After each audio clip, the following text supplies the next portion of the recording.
তো সবাই আমিন বলেন। তো এই জন্য ভাই আমি বলছিলাম নির্ধারিত সময় ইনশাল্লাহ কি হবে, জামাত হবে।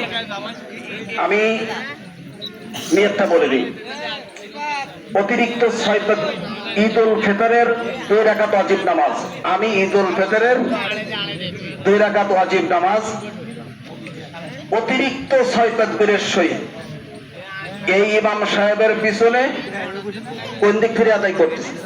তো সবাই বলে দেখো কেবলামুখী আদায় করিতেছি। তারপর ইমাম সাহেব আল্লাহ আকবার বললেন, আমরা আল্লাহ আকবার বলবো।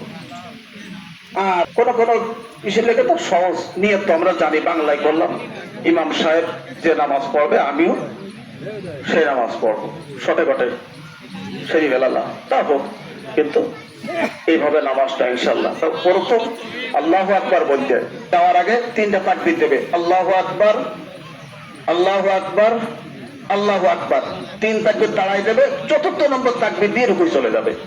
বাকি নিয়ম তো সবার জানাই আছে। এরপরে বসে আত্মীয়াত দরুদ শরীফ পড়ে সালাম ফেরাবে ইনশাল্লাহ। ভাই মনে থাকবে তো ভাই ইনশাল্লাহ? হ্যাঁ, আর যদি একান্ত মনে না থাকে একটুখান চোখ মুক্ত কিরম বাকি করবো, কিরম পুরস্কারের দিন ভাই তার মুখ অন্ধকার থাকে। আর একই দুনিয়ার কোন নিয়ম যে 10 কেজির কাঠ নিয়ে গেল ফিরিয়ে দিল, ওকে বাড়ি দিলে আসলাম, বা আল্লাহর নিয়ম কি এরাম নাই যে দিচ্ছেই দিল না, এরাম নাই না, এ দেবেই।